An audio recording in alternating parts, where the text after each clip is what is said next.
there, poison friends. I hope everyone is having a great week. I know things are crazy in the news. They have been since it feels like forever now. So, but here we are. Um, but I'm not here to talk to you about that, at least not that kind of news. We're going to talk about some poisons per the norm. But last week, I know I discussed some ways not to poison yourself or others by accident, especially since for a lot of us, the kiddos are going to be home running about and up to their usual mischief. So it's good information to know, right? And a lot of it was probably pretty common sense when it comes to advice, but I also told y'all some true stories involving accidents that could have been so easily prevented, some of them ending tragically. And a lot of times I think we get comfortable, we get confident, and we think we're good. They're not going to touch that. They're not going to, or we're not going to touch that. We know what's in that, but we all have our slip ups, right? I mean, I had some Cheerios earlier this week and put the box in the fridge afterwards instead of the milk. So we all make mistakes. Anyway, this week I want to discuss a few more situations and products actually that have led to some pretty toxic situations. We're gonna talk about some medications first, and move on to some products later that have been either recalled, taken off the shelves, and why that was done. So, let's discuss some medications, mainly pain and sedative medications first, because as I mentioned last week, these are the ones that typically end up poisoning children and elderly, as well as anyone who might be misusing them either intentionally or just out of ignorance.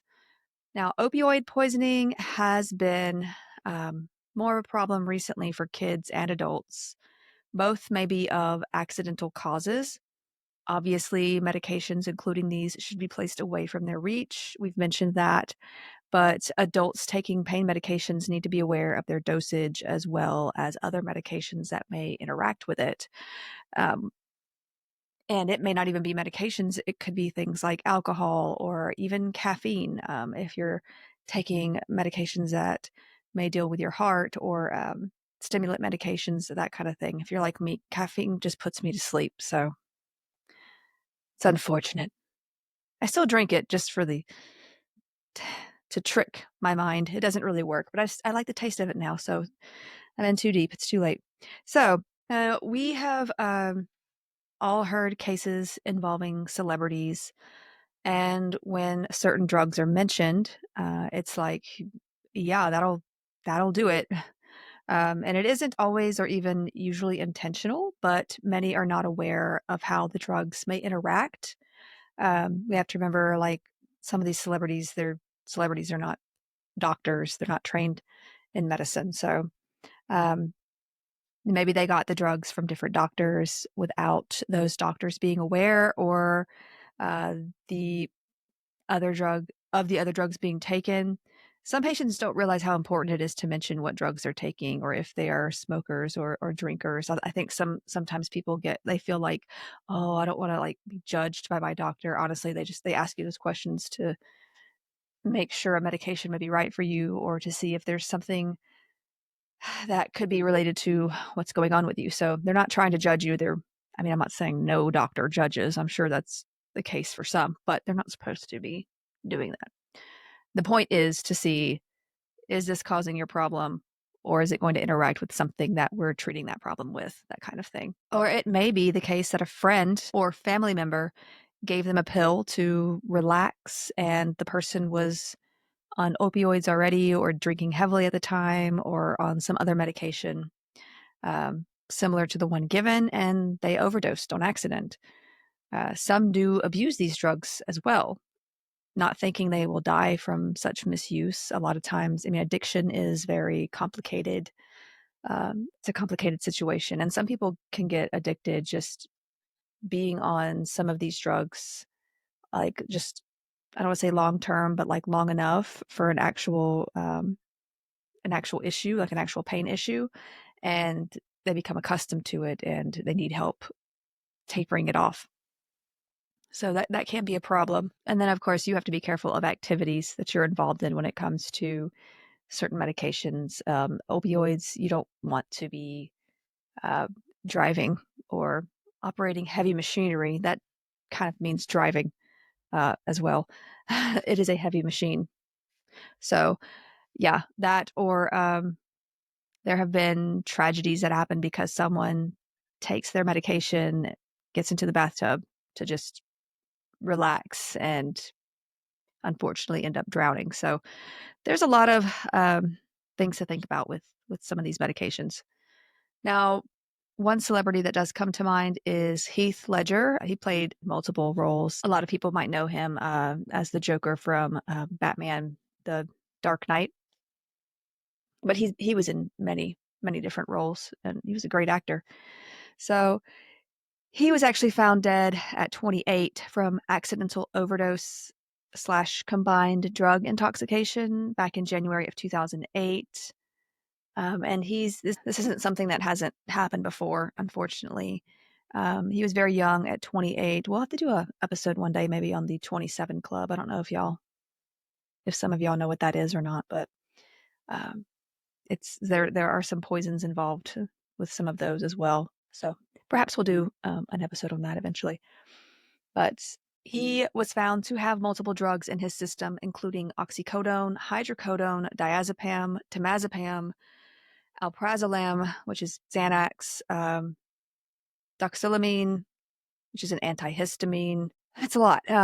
He did admit to suffering from severe insomnia. So he was taking 2 semi-synthetic opioids, 3 benzodiazepines, and an antihistamine. So that's a lot. I read that he had also been dealing with a respiratory issue that month as well, like an illness of some sort, but I saw nothing else about that alongside the autopsy stuff. It was just mentioned by a friend, I think. Either way, this combination of drugs, again, is a lot, and there was some speculation that he had issues with substance abuse prior to his death. Now, this is a more extreme case of drug mixing, drug interaction, but the wrong combination can have devastating effects. There are also deaths from laced drug use as well. Someone thinks they have one thing, which is likely bad enough for the body, but it may be cut with fentanyl as well, or anything else. And only a little bit of fentanyl can kill you, can do that job. So it is a synthetic opioid, and it is a very strong synthetic opioid. There is a difference between having it in the setting of a hospital where you are monitored and it is prescribed by a doctor, and what would be known as street fentanyl. And we'll go over that in just a second, because fentanyl is a good drug for pain, but when used inappropriately, it can kill you. Now, prescription fentanyl, when used appropriately, such as in a hospital setting, it's like I said, it's not the same that you would see being bought for illicit drug use. The main difference is the dose of that opioid within the product versus the medication, and whether or not you're cognizant of it even being there sometimes. We've covered fentanyl in our episode on opium and its derivatives, but to recap, this synthetic opiate is up to 50 times stronger than heroin, and 100 times stronger than morphine. In healthcare settings, it's used to treat severe pain. I was actually given fentanyl in the last stages of childbirth because I was just like, okay, just cut her out. I'm done. I give up. The epidural wasn't working, so I was in a state of I was like in that weird state that you're in where you're like half asleep, half awake. I was in that much pain, and I was like, you're just gonna have to cut her out because I'm not doing anything else. I'm done. So yeah, but yeah, the doctor came in, gave me some fentanyl, and we got through it. So, and here I am. Um, but also this is used after a surgery or end-stage cancer care. So it's a pretty powerful painkiller. Now, when prescribed in these settings, it is dosed in micrograms, and the patient is monitored for problems such as respiratory depression, which is a problem also caused by other opioid medications. I mean, morphine, too much morphine can really mess with your respiratory system, can cause respiratory depression. You've really got to watch the blood pressure in patients who are getting these medications as well. Another um, side effect, which is probably more annoying than anything else, is itching. Some people hallucinate. I'm not sure if it's hallucinate. I've never experienced that particular side effect, but it's like hallucinating. And I know that it can also cause constipation, like really bad constipation, especially if it's long-term use. So these things don't come without their side effects. Now, fentanyl is a Schedule II controlled substance, and it's not something that's supposed to be thrown around. And in a good hospital, it isn't. If so, there will be some investigating, I promise you. If any medication went missing from the Pyxis, which is this like electronically locked medicine cabinet, essentially, or if the count was off at all, no one was allowed to leave the floor until that drug was accounted for. So, like you put in like the patient's name or number, and if it's ordered for them, it'll be up there for you to push, and it keeps logs of all this stuff, so it'll be able to tell like, okay, here's who got this particular drug out this shift, and how many times and when, and that kind of thing. So it keeps careful watch over those kinds of things for good reason. So yeah, but we weren't allowed to leave the floor until that drug was figured out. So yeah, it's heavily monitored. It's made in precise dosages for specific purposes. Now, illegal or street fentanyl is in like powder or liquid form. It may be mixed with other dangerous substances to increase its potency, and the dose will vary, and it's likely a lot more than you would see in prescriptive situations. You've got people who are not, pharmacists that are, or chemists in any real sense of the word, just sort of putting this all together. And yeah, depending on a person's size, tolerance, and history of drug use, 2 milligrams of fentanyl can be deadly. Now, the DEA has found counterfeit pills with fentanyl content up to 5.1 milligrams per tablet. That is more than double the lethal dose. So the main concern is people buying drugs that may contain fentanyl, buying illegal drugs. I know there was this big scare about the whole Halloween candy situation a few years back, but that's just fiction. That has not happened. And the people selling such drugs would actually lose money on that sort of thing, and I don't think it's what they want. So it's not something they're likely to be doing on purpose. This rumor was actually fueled by Georgia's own Herschel Walker and other politicians close to him. And it isn't that rainbow fentanyl, as it's called, isn't real. The original DEA notice of such does discuss such a thing. It's the idea of kids' Halloween candy being filled with it and it being disguised as Skittles or whatever. That's not true historically. So it is colorful, and it is made to seem attractive to a younger crowd, and it's in the form of pills or powders or even blocks that may look like chalk. So that is a problem. But fueling conspiracies really just takes away the attention from the real problem. So, and where we live, I swear this became like a devil is after your kids situation that turned into basically, if your child dies from this, then it's because you celebrated the devil's holiday. Or if you celebrate Halloween, then you support drug abuse and the killing of children, instead of a, hey, what do we do about this problem of people being sold and buying these drugs, and that can so easily harm and kill people. Also, Halloween actually has nothing to do with celebrating the devil or whatever, but that's a whole different topic. So, here we are. Fentanyl is dangerous when misused. So, illicit drugs may contain street fentanyl and may kill you. You should pay attention to your children on any holiday, Halloween included, and check their candy anyway. Someone gave my kid a potato last time. Kind of funny. But there are adults who like give jello shots to other parents in our neighborhood on Halloween. And hey, thanks. Love it. It's great. But it's always good to be sure that one didn't like somehow end up in Junior's bucket, right? Just in case. So yeah, check their candy. It's okay to do that. There's nothing wrong with checking your Halloween candy. It's just the fueling of conspiracy theories that can honestly distract from what the real problems may be. So button batteries. Um, I hate these with the passion of 1,000 suns. I hate them.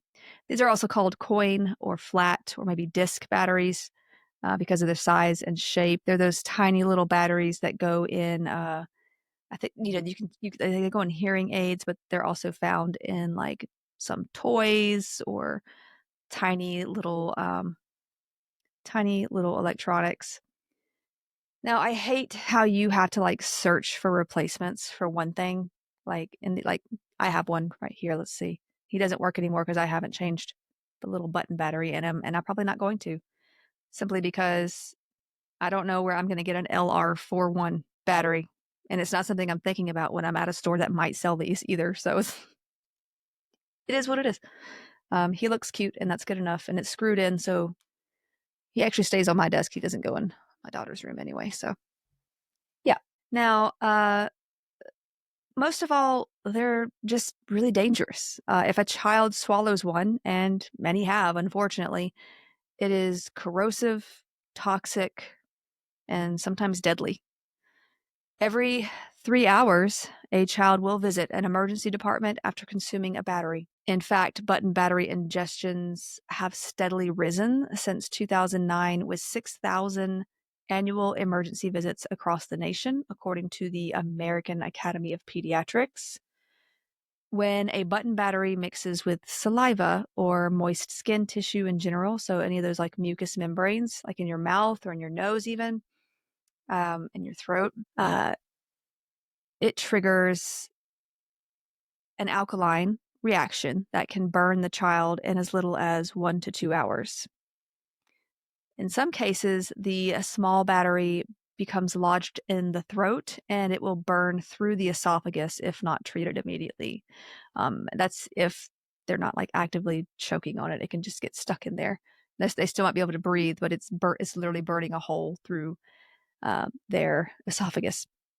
And once this reaction starts, it literally just liquefies, dissolves, burns through that mucous membrane, skin. Even worse, if the button battery isn't removed promptly, the reaction can continue long after the battery is removed, causing severe damage so that like the acids within that battery can just stay there. Such ingestions are not always seen, but by like a parent. So like kids put things in their mouth really quickly.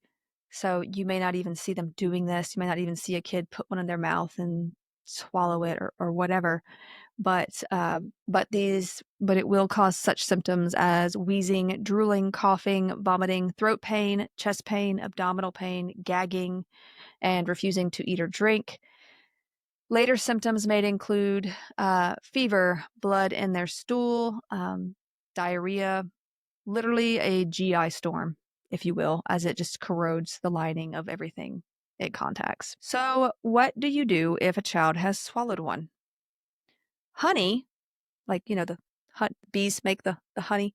Honey has actually been proven to help neutralize some of the damage to the tissue caused by button batteries, and it can lead to better outcomes. I mean, it's not going to be like here's some honey, now you're done, but it can help with better outcomes. However, do not give the child anything else to eat or drink in the event that they might need to go to surgery to have that button battery removed.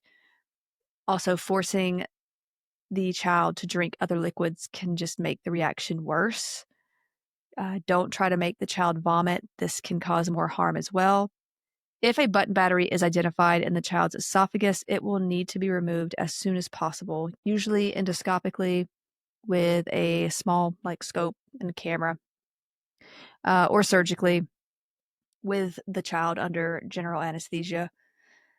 The surrounding area may also be washed out with a solution to neutralize all of that remaining alkali to prevent further soft tissue damage.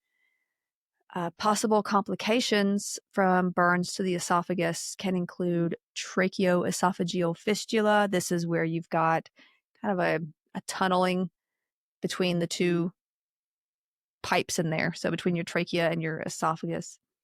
Tracheal wall collapse, lung abscess, pneumothorax, which is the collapsing of a lung, large blood vessel tears, and aspiration pneumonia. Now, there may also be vocal cord paralysis, internal bleeding, and stomach acid leaking into the chest cavity, mainly because, like, if it's corroded that tissue, then now the acids can get out into the chest cavity, and that's no good. If the battery has passed the esophagus and reached the stomach, the child is simply monitored to see if it will just pass on through, likely with some resulting symptoms, but they will recover if that happens. They'll just monitor to see if there's anything they need to do while it does that. If it blocks the area, however, then surgery will be needed to remove the battery further down, Also, children can stick these batteries in their nose, in their ears. That could still cause some real damage as well. In America, over 70 children have died from ingestion of button batteries. 27 of these occurred between 2016 and 2021. For those in the UK, the Child Accident Prevention Trust estimates that 2 children die annually from ingesting button batteries. The best idea is to just not have these around if you can help it, especially in toys, because that is something a child plays directly with. Like I said, this stays with me, but yeah. I was too nervous to really let her have any toys, or at least let her keep toys in her room that had button batteries, even if it has like a screw locked backing, because like sometimes those could break or just come loose. Sometimes you'd be like, those of you with kids know, but those of you that don't have kids, you'd be surprised what some of these kids can do. So yeah, it's just best not to have these around. If you're going to have them around, they need to be stored where kids really can't get to them. I think a lot of toys these days, most of the toys that you see with button batteries are going to come from, like they're going to be sort of imported in from somewhere else. I don't know that I've seen a lot of them in more of the recently made toys. Now, obviously, if it's a smaller toy, and the fair, if you take your kids to the fair or like any kind of carnival and you see those little light up sticks or whatever, those probably have button batteries. So just be careful with those. They only last like 2 days anyway, and your kid has to have one and they're like $20. All right. Anyway, yeah, just be careful with those. All right, let's talk about Orbeez, water beads, if you will. These, I know a lot of people like these, including adults. They feel nice to the touch for some people, I guess. They feel kind of slimy to me. I'm not that big a fan of them, but these are those little tiny little itsy bitsy beads. They come in like huge packs sometimes, and you put them in water and they expand. Like they can get big. They expand, and then some people use them as decoration. Some people use them as kind of a fidget sort of toy, soothing sort of thing. And then obviously there are like whole kids sets of these that are actually quite dangerous. So let's just talk about these for a minute. These are not so much toxic that I know of as they are damaging to the GI tract. They can cause some major issues. We're going to go over one case where some toxicity may have been a problem, but it's not known for sure. Now, these, like I said, are those little sensory beads. They grow in size. You put them in water. They're colorful too, so they can kind of look like candy. Kids, pick them up if they don't know what they are, or even if they do know what they are, they're like, oh, I wonder what this tastes like. put it in. But yeah, if swallowed, they can be dangerous. So water absorbing beads present this unique problem because of their ability to grow in size up to like 200 times their normal size of the teensy tiny bead it used to be. It was like 2 to 4 millimeters. Now it's huge. Well, huge in, small object context. But this can lead to blockages in the digestive tract as they gradually grow inside the body, as you've got fluids in your body. And they can also get lodged in the throat or breathed into the airways, which isn't cool. They're that small, so you can just inhale that in. These are also radiolucent objects, so they won't show up in all screening tests. You really have to use a CT scan. I think you can use ultrasound, something like that. So yeah, X-ray, I don't think those work with this. Endoscopic retrieval is advised in cases with water beads in the upper gastrointestinal tract. In cases of obstruction, there's going to be surgical removal if it's warranted, if there's blockages. Because once those beads are stuck, it becomes very challenging to remove as time goes on, and they just increase in size over time. So now, common complications associated with Orbeez bead ingestion include aspiration, so you get the choking situation going on, GI, gastrointestinal obstruction, perforation, when something in there is getting too big, your intestines can only stretch so far. So it can, that was not a sensitive way to explain that, but mucosal damage and hemorrhage. So now recent studies reveal a significant increase in water bead related emergency department visits, which surged 130% between 2021 and 2022. These became pretty popular. I would say they were around before that, but these became pretty popular in those years. I remember like all the kids wanting some.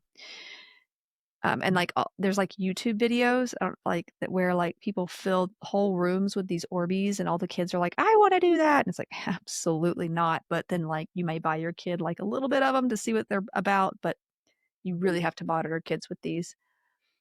In one case, a 19-year-old boy arrived to the emergency department with nausea, vomiting, and abdominal distension. This was about 30 minutes after he had accidentally ingested a large amount of Orbeez beads. So he had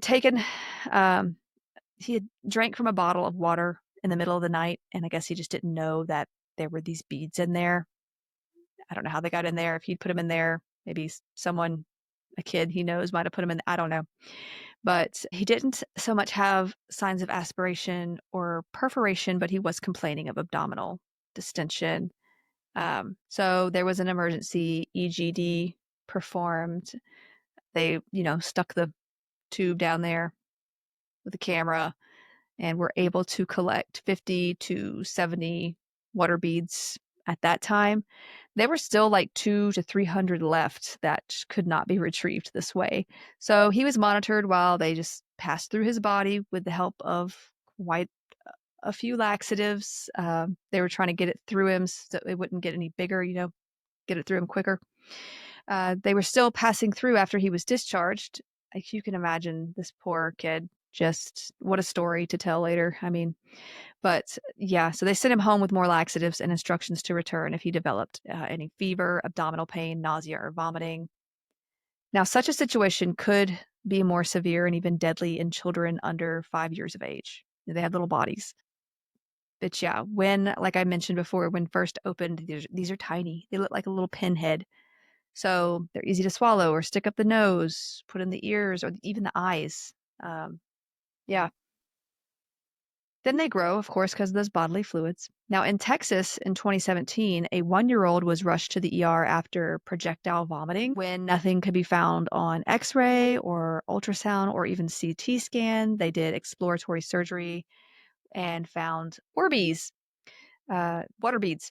It had been from an older sibling's recent birthday gift, actually, that it found its way into her play area. So like these little tiny beads probably just rolled all over there, and she found them, put them in her mouth, that kind of thing.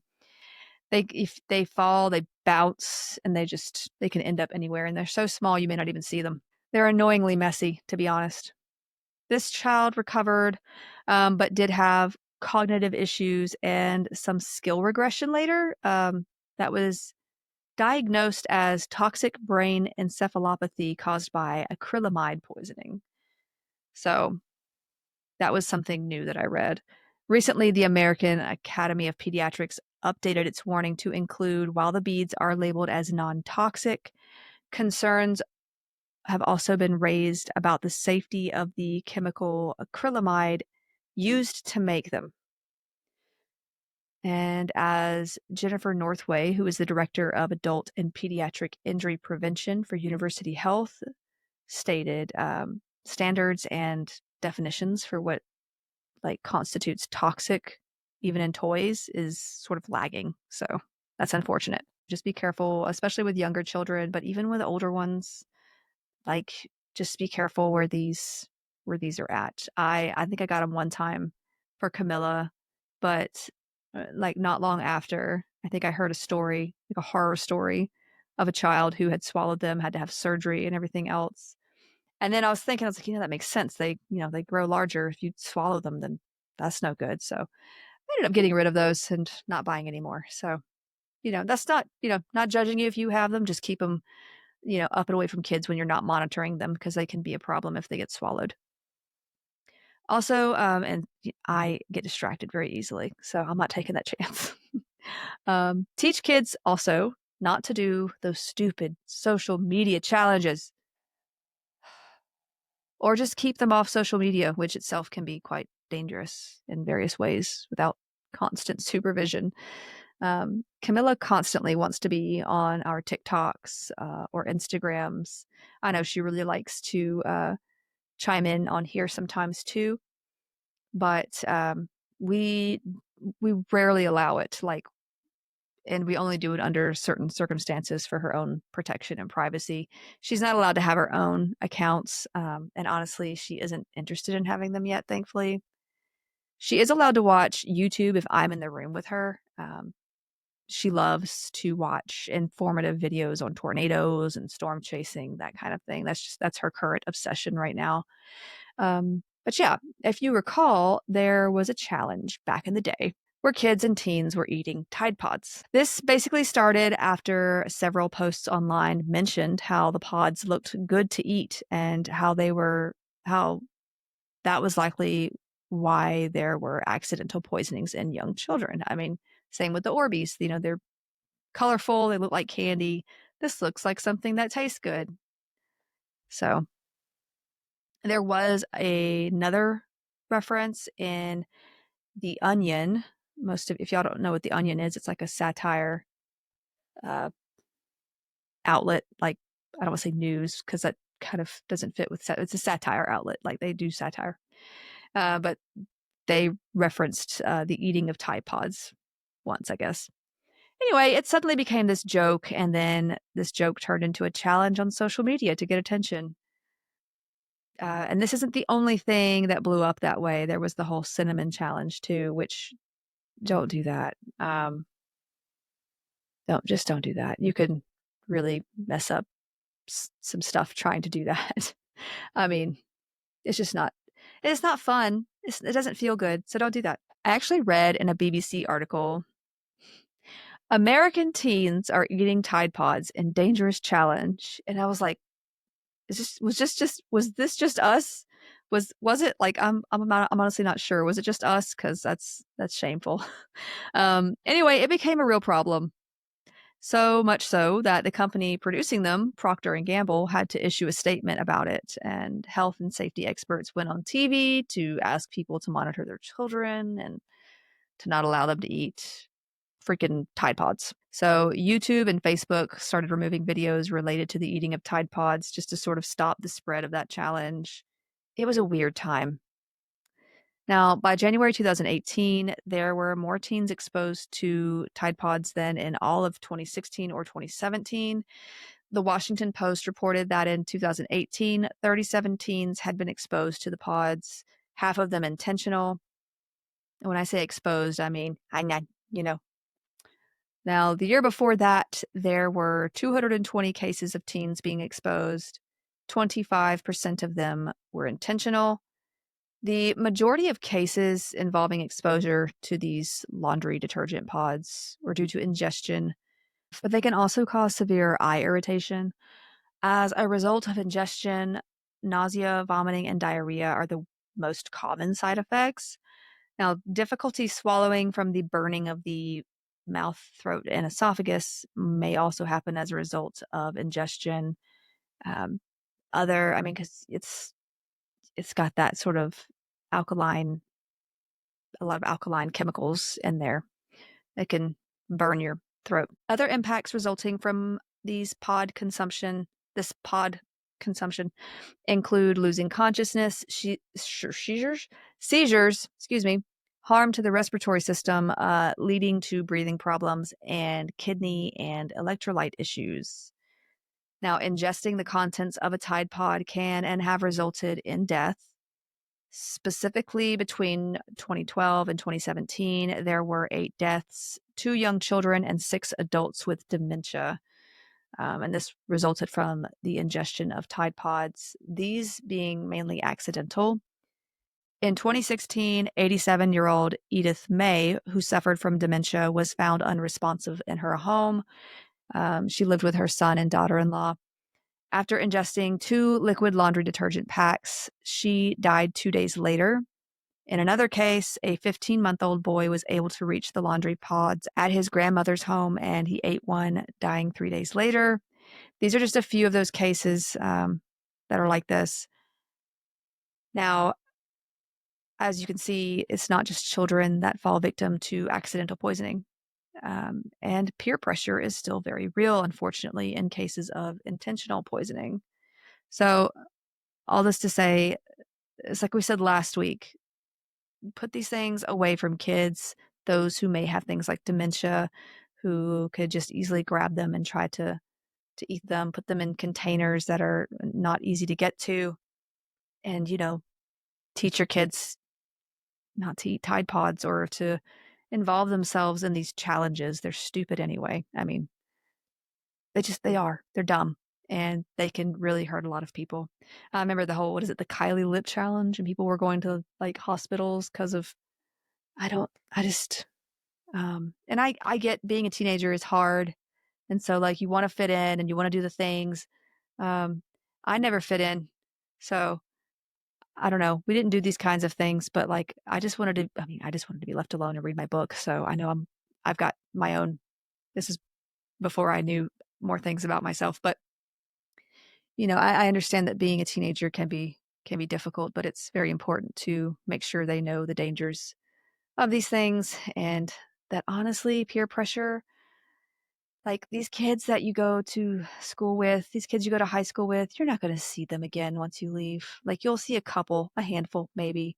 But even then it's like, this is not going to be your world your entire life. And that's a good thing for the most part. So yeah, just definitely have talks with your kids about that and hide the Tide Pods.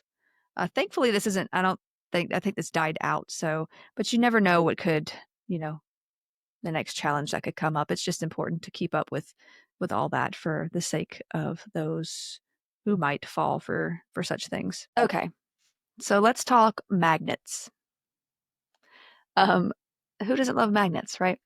Well, anyway, so this is only concerning the teensy tiny magnets, mind you. The big old magnets or those large magnetiles are typically fine. Just follow the age limits and all that. But there have been past toys that were really bad about containing tiny maggots. Wow. Those two. Tiny magnets that would come loose and could be a choking hazard, but also a problem if ingested. Kids, as I've said many times before, like putting things in their mouths. Mine didn't really start doing this until more recently, when she was like 7 for some reason. She was great about not putting anything in her mouth before then. But like now she'll put like candy wrappers or a piece of a toy in her mouth, just messing around with it. Like, thankfully, she never did this when she was little. I usually tell her to stop, and she does. Sometimes she just gets distracted with something like that. Or her Invisalign. She has an Invisalign, and she's a bit young for it, I know, but she has a tooth that's trapped under another tooth, and so they're trying to, move that around in there. But she'll just mess with her Invisalign and just be kind of, keep it in, please. It's expensive. I need this to work. So, yeah. Some kids, even older kids like to sort of play with things in their mouth. So good to keep an eye on that. But we've had many talks with her on stopping this because I do worry about choking hazards and all. And I still cut like hot dogs. She'll eat hot dogs. It's like one of the meats that she'll eat. But I still cut them up pretty small just in case to avoid choking hazards. Also, if you have small children and feed them things like hot dogs or grapes or other such foods they could choke on, just cut them to an appropriate size. It takes a few minutes at most, and it could keep them alive. It's I've heard some horror stories about grapes, to be honest. Anyway, magnets. Some of the tiny magnet offenders I could refer to include neodymium magnets. These are also known as rare earth magnets. They can come in colorful balls that may be like fidget toys for children and adults. These are typically little ball magnets in a cube sometimes that you can reshape or take apart. They're also like 5 to 30 times more powerful than typical magnets. So a couple of brand names include Zen magnets, nanospheres, neoballs, buckyballs, or bucky cubes. Now, these were actually recalled and pulled from shelves. They were normally sold at like toy stores, novelty stores, even bookstores, places like that. These are high-powered magnets that, if swallowed, they can cause great harm to the digestive system, especially once in the intestines. If one is swallowed, it could simply pass through, but this should never be assumed. They should be monitored still, just in case. Now, when 2 or more are ingested, they can actually stick together even through multiple layers of tissue, like the intestines, even as much as like 6 layers of intestinal tissue. Or even if it's like one's in the stomach, it can, connect with one in the intestine. It can get messy. Now, since 2008, the U.S. Consumer Product Safety Commission has received over 200 case reports of such ingestion, and many required surgery to remove and fix damage. This U.S. Consumer Product Safety Commission also reported that ingestions of magnets from rare earth magnet sets led to 1,700 hospital visits from 2009 to 2011. Most of the patients were children. Some required surgery to remove the magnets. A few had permanent damage to their digestive tract, and at least one child died in 2012. The Product Safety Commission began a campaign to limit sales of these neodymium magnetic toys through voluntary recalls and safety standards. In 2014, they published their final rule prohibiting their sale. However, the ban on rare earth magnet sets was lifted by a judge in 2016 in response to an appeal from the manufacturers. Their argument was that the CPSC, the Consumer Product Safety Commission, had failed to account for the use of the rare earth magnet sets to model and explain physics, biology, and geometry concepts. In other words, they believed that the good outweighed the bad. So the court allowed manufacturers to set their own voluntary safety standards, and this has amounted to warnings and packaging changes in some cases. However, because these actions are voluntary, some products do not feature warnings on the packaging. In 2019, there were 1,600 cases of swallowed magnets reported to poison control centers. This was 6 times the number of cases from 2016. Even those that do have age restrictions or warnings may not be safe because not all parents may even notice these or not think that they're unsafe. Also, be careful of schools that may not realize how dangerous these are and have them in like the little reward carts. They call it a peso cart where my kid goes to school. They go to, I will obviously I'm not going to say the name because it shouldn't give out information like that, but their uh, their currency is pesos. So when they do something good, they get a peso, they save up, they go to the cart, they could buy little prizes or whatever. And sometimes you find little fidget toys and stuff like that. So it's just, just they may have things in there that they don't realize may be unsafe. So just be careful with things that children bring home too. Usually these things are more innocent, like stickers or small toys that aren't magnetic, but just to be safe. Now, and I get the idea of using magnets in science, but there are safer magnets than these little tiny ball magnets that you can swallow. I mean, I remember when I was growing up, we just had the typical, the old school horseshoe like magnets, or like the stick ones. Like you don't really need the tiny little ones. But here we are. Now, when the magnets connect through tissue, they stay there and they can cut blood supply to those tissues. It can be two or more parts of the intestines, or like I said, the stomach to intestines, that sort of thing. This can result in the tissue dying and cause perforation of the intestines. Now, for teens, these magnets can mimic decorative body piercings. When two magnets are placed on either side of like the tongue or the lips or the cheeks, they may be like, oh, look, I have a nose ring. But, if you've got it in your mouth, they can accidentally be swallowed. Even worse if you're trying to do your tongue, because then it's like, I feel like I guess, I mean, it is a strong magnet because your tongue is kind of, yeah. Anyway, but you can end up swallowing both of them and no, not a good idea. So some have been swallowed while teens try to put them on their braces as well, trying to see if that will work. Also, keep these away from pets as well because the same situation will happen to them.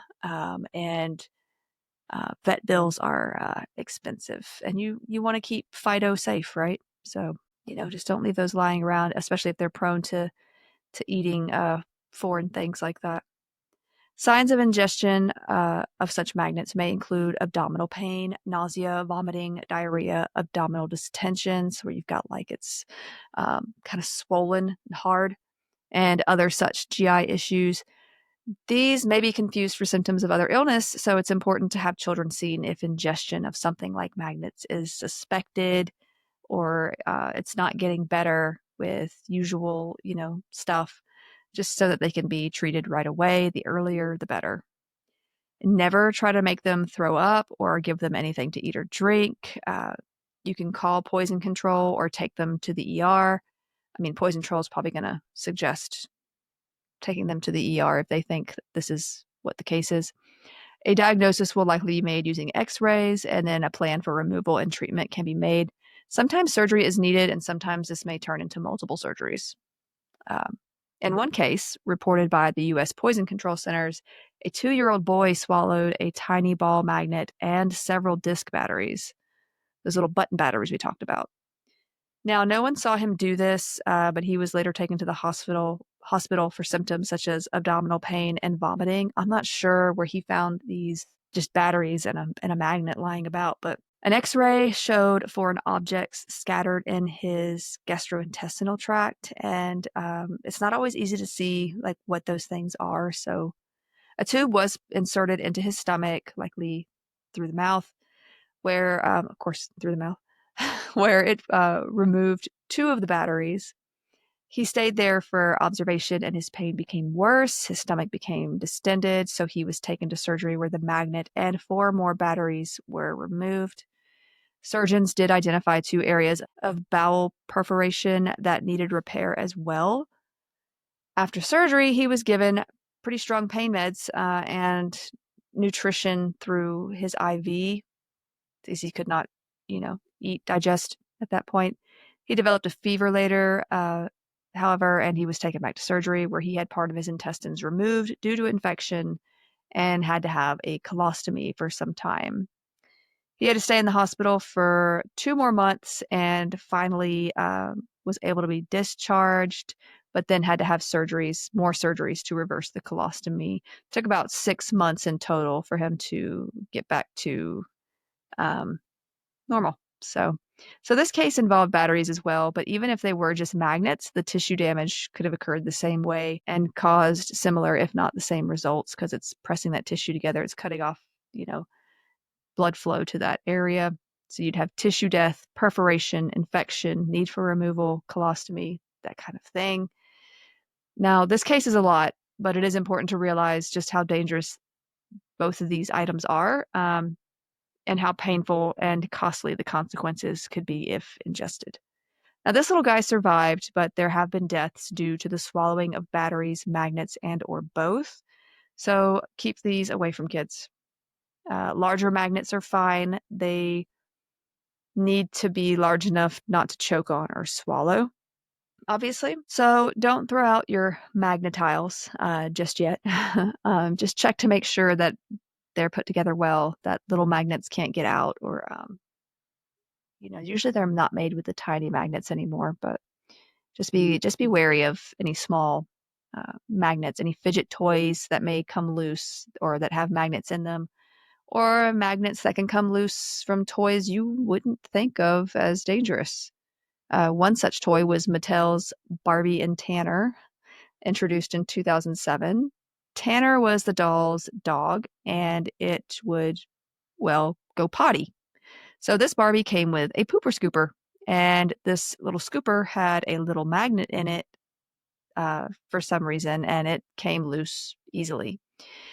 I wonder if this is the dog that's seen in the movie Barbie, the Barbie movie, at Weird Barbie's house when she goes to see Weird Barbie. Maybe. I mean, it would make sense because the other Barbies and Kens found hanging out there were discontinued for some reason as well. So maybe that was Tanner. Then there was Polly Pocket and her 2004 line of Quick Click sets, in which the tiny plastic clothes would just snap on using magnets. These, about 7.3 million sets, were recalled in 2006, 2007 for dangers of the magnets falling loose. Another magnet toy that was pulled from shelves was the Magnetix. Maybe it's Magnetix. I didn't really know about these, so I could be saying it wrong. Now, these were smaller pieces of plastic with even smaller magnets inside. Unfortunately, the plastic pieces would break easy, and some children swallowed these tiny magnets. Nearly 4 million sets were recalled in 2007 after 27 kids suffered serious intestinal injuries by swallowing these magnets, and one child died from aspiration or choking on them. Newer sets were designed and sold with updated caution labels and age restrictions. So there again, reading labels, like, it's very important, because you may not have seen where a toy was recalled and think, like, I used to play with this when I was a kid. I'm sure it's safe for my kid too, but something could have happened in between there where now they recommend, oh, maybe save this for later ages. Okay. Aqua Dots. I personally did not have these. These were, these came after my time. These were a toy of the early 2000s, which I guess is telling of my age. But apparently you arrange these tiny beads into whatever you want, like shapes, little art, whatever you want. And spray the finished product with water to make it all fuse together. I feel like we had something like this, but it was iron. Like, they weren't dots though. They were like these little, I don't want to say they were plastic. They were something you could iron and it would kind of stay together and you had a little art project. But this is not what that is. This is something that would use water to kind of make it all fuse together. Now, these came out around 2007 and were quickly recalled after 3 children had ingested the dots, then fell ill and went into comas. It was later found that the coating on these beads was a chemical that easily broke down to GHB, which is essentially what has been termed the date rape drug. Although I feel like there's actually many drugs that have been used for that. So be careful out there. But yes, the original date rape drug. So according to an article found on the National Library of Medicine, testing found that Aqua Dots beads contained a surprisingly high amount, about 14% of extractable 1,4-BD. I'll explain in a moment. No 1.5-PD was detected, which was what it should have been. So this actually proved reports that this chemical had been completely replaced with a substitute that is metabolized into GHB after ingestion. So basically, they were using a cheaper substitute for a substance that was supposed to be used. And this particular cheaper substance just so happened to break down to GHB if eaten. So now, reports of ataxia, your lack of coordination, vomiting, seizure activity, and self-limited coma in children are consistent with the ingestion of several dozen Aqua Dots beads. One 18-month-old boy from Arizona swallowed some Aqua Dot beads and was airlifted to a hospital in 2007 after vomiting. There, he had seizures, stopped breathing, and fell into a coma. He did survive, but he had permanent injuries and brain damage afterwards. 4 months later, the manufacturer, Spin Master Incorporated, and its Canadian sister company, Spin Master LLC, pulled Aqua Dots from the shelves after 2 other toddlers swallowed the beads and went into comas, but they later recovered. I don't know what if they had any further complications or not. Anyway, Ryan's parents, the first little boy I talked about, did take the company to court. I think they took Toys R Us to court as well because that's where they bought them. And in court documents, the family accuses Spin Master and a subcontracted Australian distributor of the beads named Moose Enterprise.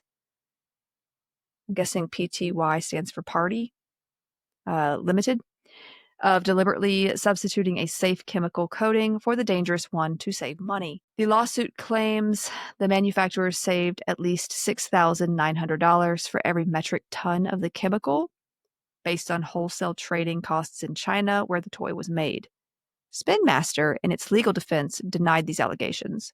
The company instead shifted the blame onto Moose, the Australian distributor, and the Chinese manufacturing firm where it was made, arguing that any damage was caused by parties over whom Spin Master had no direct control, and that it was not responsible for the manufacturing of the defective beads. The jury in the case awarded $435,000 in damages in 2015 to Ryan's family. So it took about 8 years for them to really get them in court and get those damages. Now, Spin Master Incorporated of Los Angeles and Spin Master Limited of Toronto also agreed to pay a civil penalty of $1.3 million back in 2011 over the issue for having knowingly imported and sold Aqua Dots, which were toxic and a banned hazardous substance in violation of federal law, and for failing to report defect or hazard with the toy that they were selling. So they tried to go a cheaper route in making the toy, but that backfired because they were using toxic substances, and it actually became more expensive for them, and also did quite a bit of damage to 3 children and their families. So not the way to go. Now let's discuss one more product that was eventually pulled, thankfully for the sake of children and really anyone in the household this toy was in. The Gilbert Nuclear Physics U-238 Atomic Energy Lab that was advertised and sold in the 1950s and 60s. I'm guessing you are all already putting a hand to your mouths or snorting in amusement that this was ever a toy. But here we are. People used to drink radium water and apply arsenic and lead to their faces. So a little uranium for Junior to play with shouldn't be too far of a stretch, I guess. Now, the set came with 4 types of uranium ore. There was a beta alpha source, a pure beta source, a gamma source. It also had a spinthariscope, a cloud chamber with its own like short-lived alpha source. It had an electroscope, a Geiger counter. That's actually kind of cool. But a manual and a comic book called Dagwood Splits the Atom. It's ambitious. And a government manual, Prospecting for Uranium. Now, this was not the first or last of the dangerous chemistry or nuclear lab sets for kids made and used, but it is well known by collectors these days still, as it sells for quite a lot now as a collector's item. There was also a smaller version that still carried the uranium ore. I feel like we've covered enough on the subject of uranium to know that it should not be in children's toys. We do not have documented reports on harm that these sets caused, but they are considered to be one of the most dangerous toys ever made. And I'm pretty sure only the wealthy could really afford it. They were like $50 a set, and that was like back then. So, you know. Now, early chemistry sets for kids included dangerous tools and substances as well. Blowtorches, usually these small mouth blowtorches. There was like a picture of a kid like using a blowtorch on some sodium something or other, and it was just terrifying. Iodine solutions, basically 2 milligrams of pure iodine or greater, if ingested, can be deadly. So, sodium ferrocyanide, potassium nitrate. This is found in fireworks, gunpowder, and smoke bombs. It's toxic. Calcium hypochlorite. That one should sound a little bit familiar. This can create chlorine gas.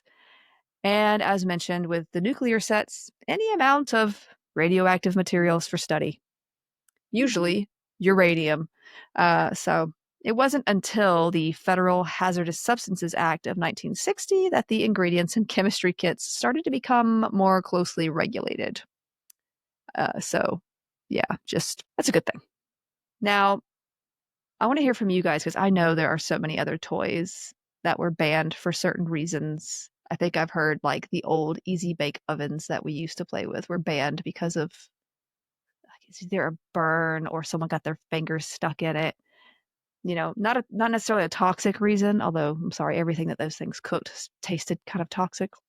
But maybe I'm just a bad cook. I don't know. But yeah, what are some other toys that you guys remember being banned? And like, did you own any? Were they like any of your favorite toys? Wasn't there something that like you could like pull and they like fly? Uh, yeah, let me know. Lawn darts. I feel like that's an old one, right? So yeah, let me know in the comments what are some toys you remember that are no longer around, or maybe they are, but they've been altered in some way.